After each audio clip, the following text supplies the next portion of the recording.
আসসালামু আলাইকুম, কি অবস্থা? সবাই কেমন আছে? আশা করি সবাই অনেক ভালো।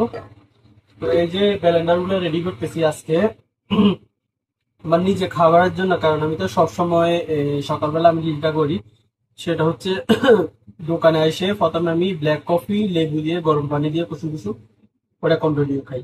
তো এটা অনেক ভালো, আমি আজকে প্রায় 1 বছর ধরে খাইতেছি, খারাপ না ভালো। তো এখন আরেকটা মানে দেখলাম সবাই বলতেছে মানে যে জিরা, তারপরে মানে বিভিন্ন আইটেম দেখামো এখন। ওইগুলো নিয়ে আসছি, আজকে নিয়ে এসে এগুলো ব্লেন্ডার করবো। পরিমাণ মতো নিব, পরিমাণ মতো নিয়ে সবগুলো একসাথে ব্লেন্ডার করবো।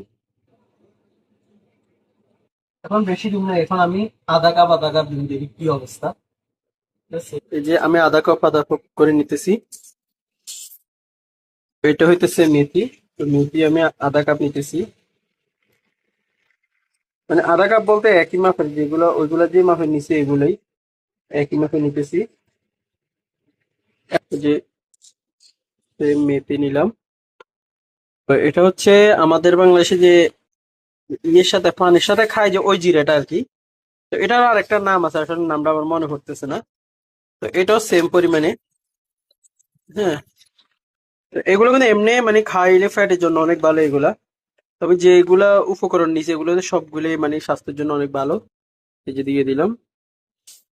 এই যে এটা হচ্ছে আজওয়াইন, এটা আমাদের বাংলাদেশে মনে হয় যে জোয়ান বলে, যত আমি ইউটিউবে চান্স দিছিলাম।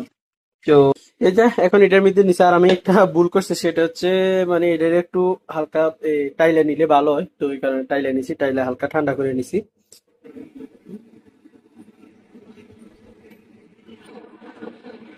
ব্লেন্ডার করা শেষ প্রায়।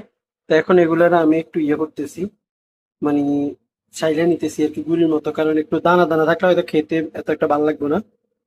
এই তো ফাইনালি দেখেন এগুলা মানে কতটা মিশ হয়ে গেছে, একদম সেম ইয়ের মধ্যে গরম মশলার মতো লাগতেছে এটি। কার কার কাছে ভালো লাগছে অবশ্যই সবাই কমেন্ট করে জানাবেন। আল্লাহ হাফেজ।